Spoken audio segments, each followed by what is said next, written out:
Hey, in the park again, walking my lovely dog. It's a little more overcast today. Obviously, really excited about season starting tomorrow. And I was thinking about doing predictions, but I realized predictions kind of suck. And it's just so obvious. And it's okay. Like, I don't, everyone out there writing like prediction columns, like, totally cool, but like, it's kind of like obligatory at this point. And like, I don't know if anyone's ever really confident in their predictions. And I'm not under contract to make any predictions. So I'm not going to do it on here. What I'm going to do instead is opening day reminds me of Why Time Begins on Opening Day, which is a great baseball collection by Thomas Boswell that came out many years ago, I think in the 80s, and I read it as an adolescent.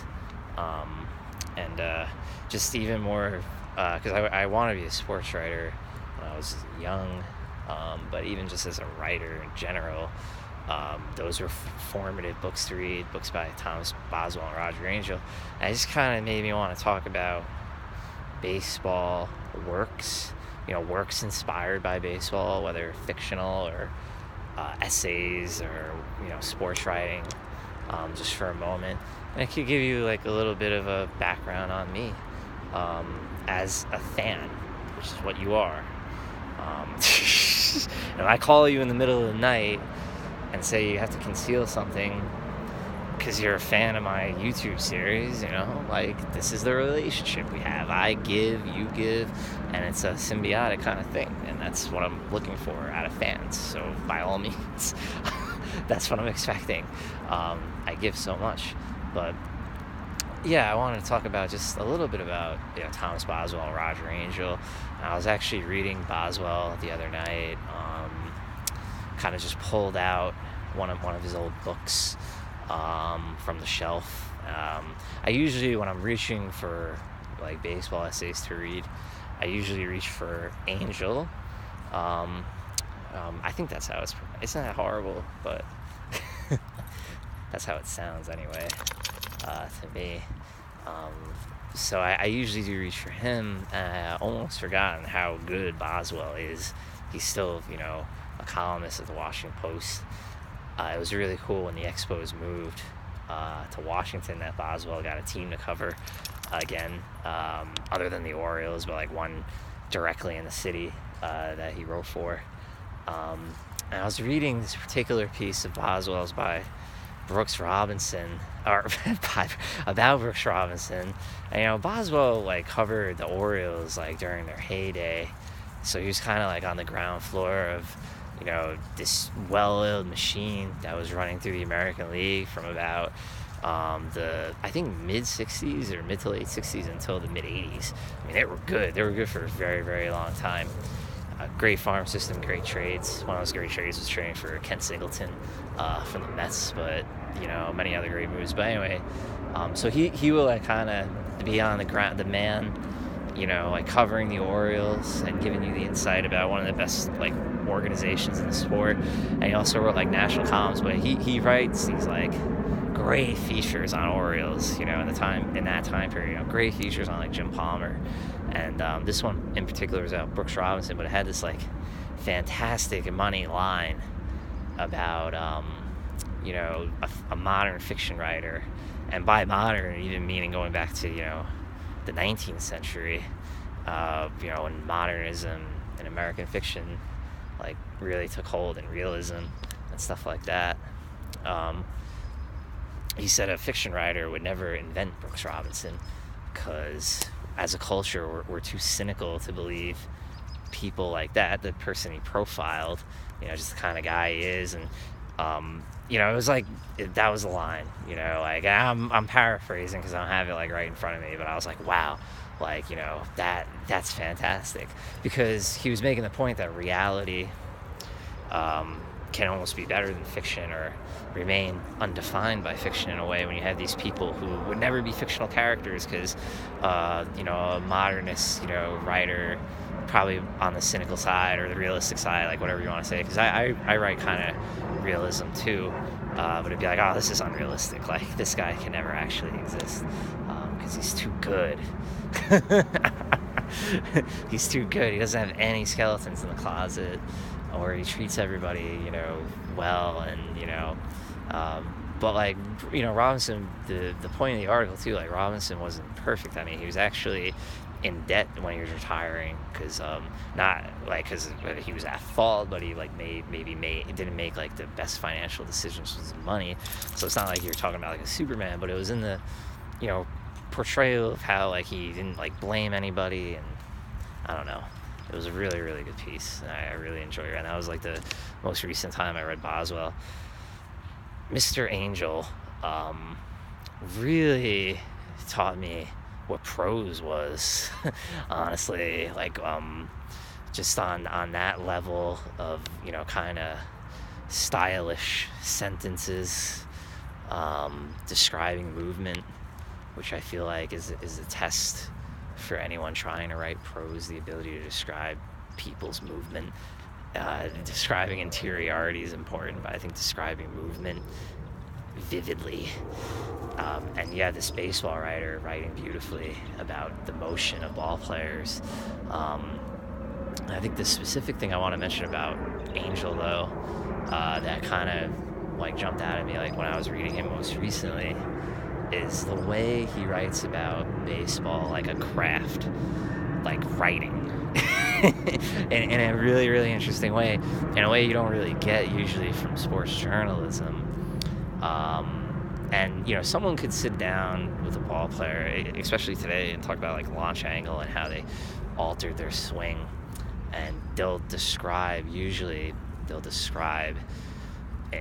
like kind of almost like mechanically. I'm not like trying to like insult any writers, but writing as well as Roger Angel is really difficult. So it's not, I don't write as well as him, and I never will. So like kind of describing, like how a swing works. But like what Angel does when he's like getting, when he's like interviewing, a shortstop about how you field, like a two-hopper, or when he's, one of the best ones was when he talked about Tom Seaver, about his mechanics, and how he drives off his legs. It's in the way he describes the moment that the kind of craft expertise is being given, and also because why we like baseball, and why baseball is like different from writing, you can describe it as a craft, but like there's not going to be like a 100% intersection between people who like writing and people like baseball, people like art, blah blah blah. But like the specific thing about baseball is a physical thing, like dancing, like anything. You're using your body. So he uses his words to write about the way they use their bodies, and he makes it so specific like that. Like it's one thing to like write like like someone changed their swing to get an angle on the ball. And that's information, but like art is like in this super specific, like, and that's what he does. It's like, here's how Ozzie Smith, like this is the way he moves and contorts his body to handle this play, to turn a double play, and like those kinds of craft almost lectures and prose, and they're so vivid and fun to read, would usually be in his spring training articles. And when I think about what he does, and did amazingly well for the New Yorker for so many years, that's kind of what I think of now, in addition to he does a lot of things. I mean, he did this one thing in this one article I read like last winter, when I really dived back into that book, the book I have, Game Time, a collection of his essays, and he was describing kind of getting out from under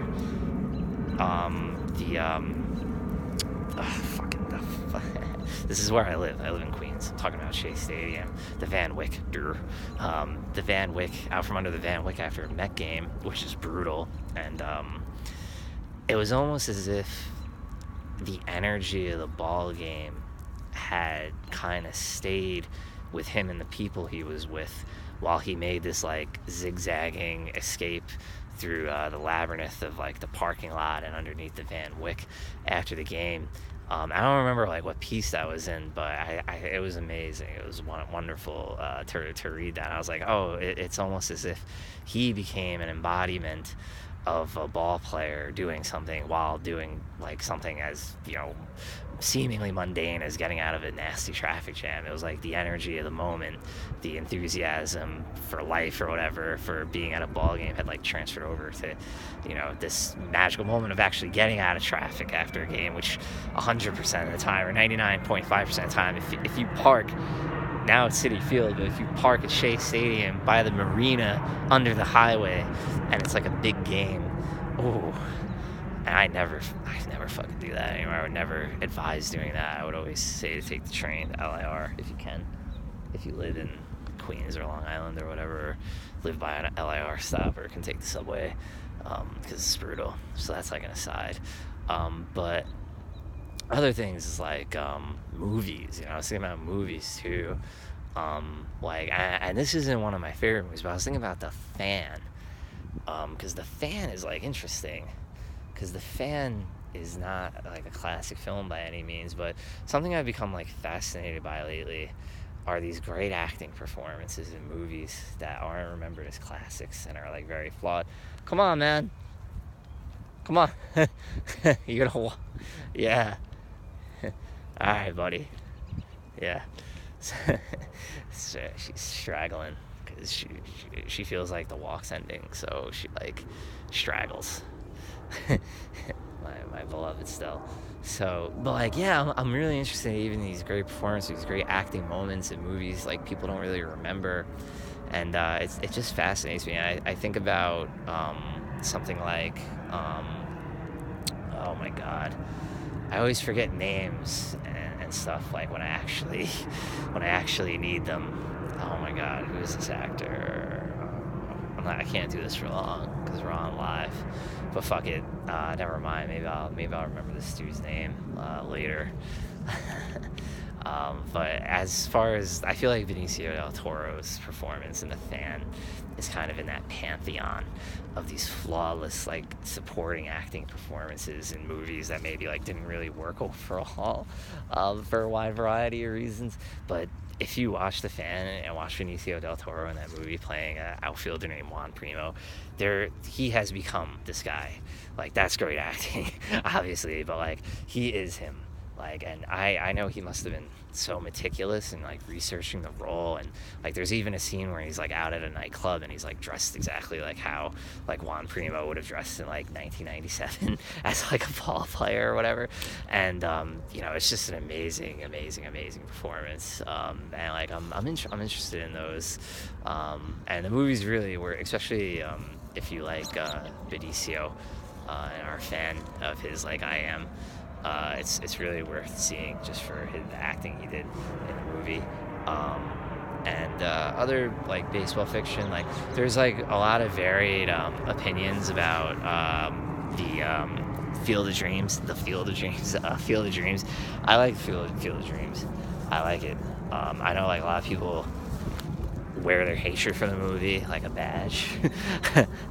But I think what I really like about the movie is James Earl Jones' character being kind of like this burnt out, disillusioned writer who broke through, you know, during the optimism and the energy of the 60s, and feel like his work got misinterpreted by, you know, people that he probably doesn't even like, wouldn't even want to like hang out with or whatever, and he's kind of like secluded, and I don't even know if he's really writing anymore, like when the movie starts, and just like his character arc, like, you know, I get it, it's corny, he believes again or whatever,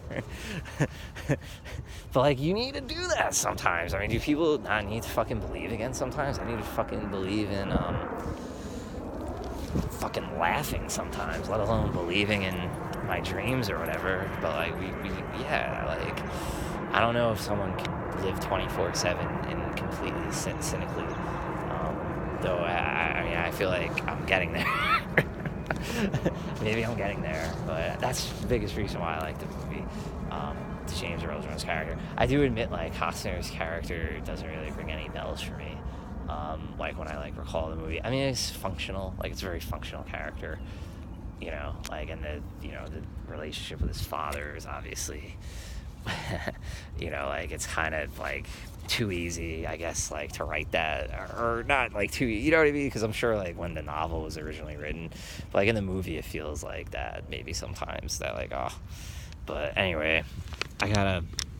There's a lot of other dogs here today, so I think I gotta cut this short.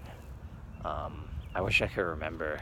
It's Get Carter. The movie I was thinking of, and the performance I was thinking of is Get Carter, and it's this really strong character actor who also acts on Broadway. And I just cannot fucking remember his name, and he's amazing in Get Carter, and he has an amazing scene with Sylvester Stallone in Get Carter.